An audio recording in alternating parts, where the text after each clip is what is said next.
New TV Telugu. Star heroine, national crush Rashmika Mandanna తన 30వ పుట్టినరోజును ఎంతో ప్రత్యేకంగా జరుపుకున్నారు. పెళ్లి తర్వాత వచ్చిన తొలి పుట్టినరోజు కావడంతో ఈ వేడుకను తన భర్త నటుడు విజయ్ దేవరకొండతో కలిసి సొంతూరు కూర్గులో జరుపుకోవడం విశేషం. ఏప్రిల్ 5న జరిగిన ఈ వేడుకకు సంబంధించిన ఫోటోలను ఆమె సోషల్ మీడియాలో పంచుకున్నారు. ఈ సందర్భంగా రష్మిక తన చిన్ననాటి జ్ఞాపకాలను నెమరవేసుకున్నారు. తాను చిన్నప్పటి నుంచి వెళ్తున్న గుడిని సందర్శించి ప్రత్యేక పూజలు చేశారు. సమయాభావం వల్ల తాను చదువుకున్న పాఠశాలను బయట నుంచే చూసి మురిసిపోయారు.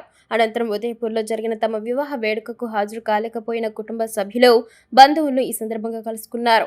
వారితో కలిసి డిన్నర్ ఏర్పాటు చేసి ఆనందంగా గడిపారు. తన పాఠశాల స్నేహితులు కూడా కలుసుకుని పాత రోజులను గుర్తు చేసుకున్నారు. ఈ వేడుకపై రష్మిక సోషల్ మీడియాలో స్పందిస్తూ, ఈసారి నా 30వ పుట్టినరోజు కాస్త భిన్నంగా గడిచింది. చాలా కాలం తర్వాత ఇంటికి వెళ్ళాను. జీవితంలో జరిగే ప్రతిదీ ఒక మంచి కారణం కోసమని అనిపిస్తోంది. ఇప్పుడు అన్ని సార్థకమైనట్లుగా ఉంది అంటూ తన సంతోషాన్ని వ్యక్తం చేశారు. చాలా కాలం ప్రేమలో ఉన్న రష్మిక, విజయ్ దేవరకొండ ఈ ఏడాది ఫిబ్రవరి 26న రాజస్థాన్లోని ఉదయపూర్లో కుటుంబ సభ్యులు, సన్నిహితుల మధ్య ఘనంగా వివాహం చేసుకున్న సంగతి తెలిసిందే.